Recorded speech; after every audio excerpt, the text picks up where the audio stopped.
Hi, I'm Alan Walker, this is Chat Talent. We're here today at Unleash in London. I've got with me Max Hunter from Loylogic. Yeah. Excellent. So Max, tell us the audience a little bit about who you are and what you do. So yeah, my name is Max Hunter. I've got two hats. One, I'm the Chief Joy Officer. Brilliant job title. Thank you. At a company called Loylogic, and I've been doing that for over 2 years now.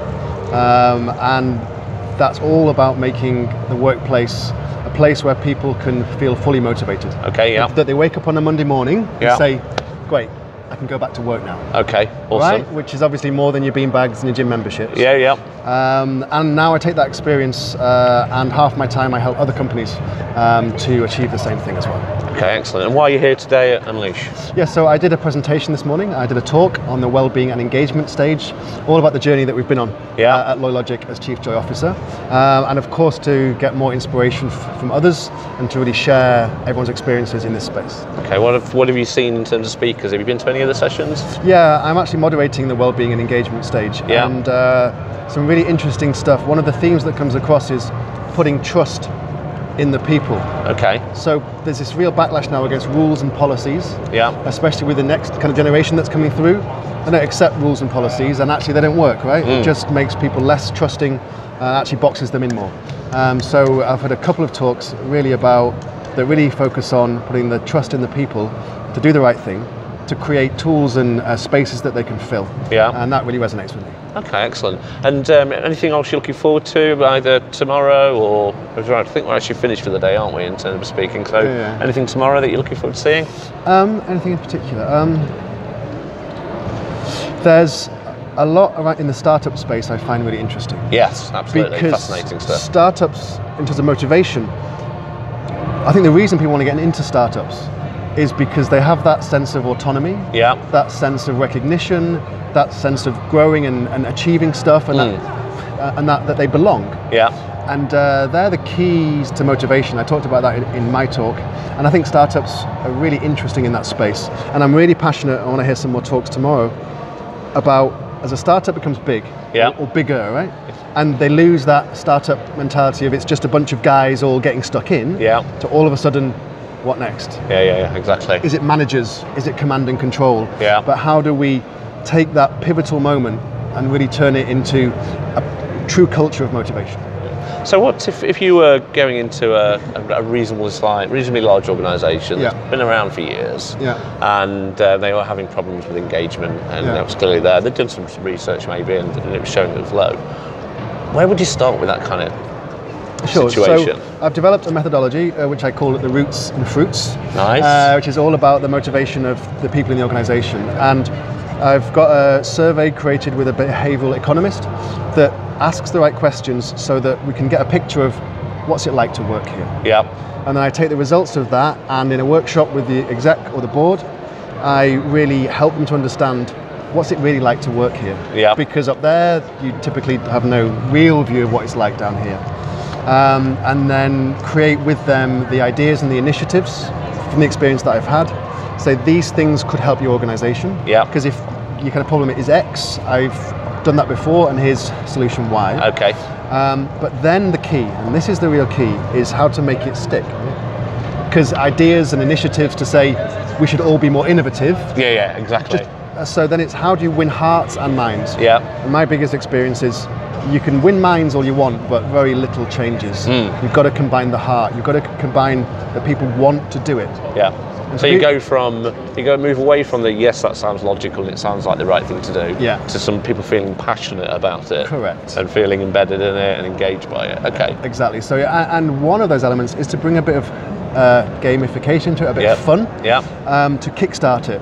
And also to get people to realise this really is for us. It's not being done to us. Yeah. And that's the key. And that's the space that I think people are interested in a lot, because everyone's tried Yammer and Slack or Initiative XY, but nothing's actually changed. And that's because you need to win the hearts as well as the minds. Exactly, and it's just moving the conversation to a different piece of technology, isn't it? Rather than actually changing the conversation and having it in different ways. And who does this stuff really well in terms of organisations that you know? Who have very joyful organisations? What you've heard? Loylogic, clearly. Loylogic, clearly. So, in a really interesting talk from the CHRO of Edelman, Right. Yeah. The marketing publishing house, and they've gone from traditional old media and traditional old values, and they've ripped it up, and now all of their internal tools, but also the way that they operate, is really modern. Right. Okay. And allow people to fill the space. They use Workplace by Facebook, for example, as well as other tools. But it's not about the tools, again, he says. It's about the intention with which they're brought in, and the way they've done it from the outside really seems to have, really made a difference. And people it seems to be a much more lively, energetic, motivated workplace because people can work how they want. Yeah, right? absolutely. It's no longer about here's how you have to work. People can now choose how they work. That's good. And how they can interact. Because I was in one of the tracks yesterday at True London, and we were talking about is the role of the manager dying? Is it dying off, that traditional kind of command and control, and I give you work, you do the work for me, then you come back to me and tell me you finished the work. If you can't do the work, you tell me about it. It's a problem, constant kind of back and forth.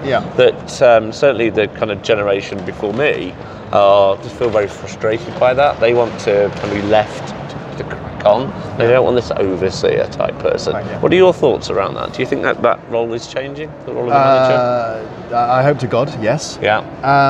A couple of thoughts. Firstly, an interesting insight that I've now seen. You can either manage someone, or you can trust them. If you think about it in its real terms, it's binary. If I trust you, I'm not going to try and manage you. And if I manage you, and then I'm automatically saying, I don't trust you. So our organisations, for historical reasons that were at that time fit for purpose, everyone's got a manager. So everyone is being told from the moment they walk in the door, we don't trust you. Right? And even the language is important, but therefore the expectation of the manager on himself or what his manager expects from him creates that environment, and that's not helpful for businesses. Because when people don't feel trusted, they will do the minimum. They will do what they're told. And the box has been set for them, so that's where they'll stay. We need to blow that box apart. And I think, the manager thing is a really interesting one. What we've done at Loylogic is we've put the employee in the driver's seat of their own growth. And we've used the analogy of being in the driver's seat of your plane, so being a pilot, right? How high can you fly? How far can you fly? And so we've actually changed the name. We don't have employees and managers. We've got pilots and co-pilots. So the manager is the co-pilot, right? This is counterintuitive often. It's the co-pilot's job to support the pilot on their journey. Provide them with the tools, the insight, the information they need to be able to fly the plane. How can I help you? Maybe I can help you to course correct here because I can see something you can't. It's no longer you fly now from there to there. The concept is I'll support you on your journey. Fascinating. Brilliant. Well, listen, thanks for that, Max. It's getting towards the end of the day. I think we could both have a beer and relax and take the weight off our feet. I look forward to it. That's great. Thank you. Cheers, buddy. Cheers.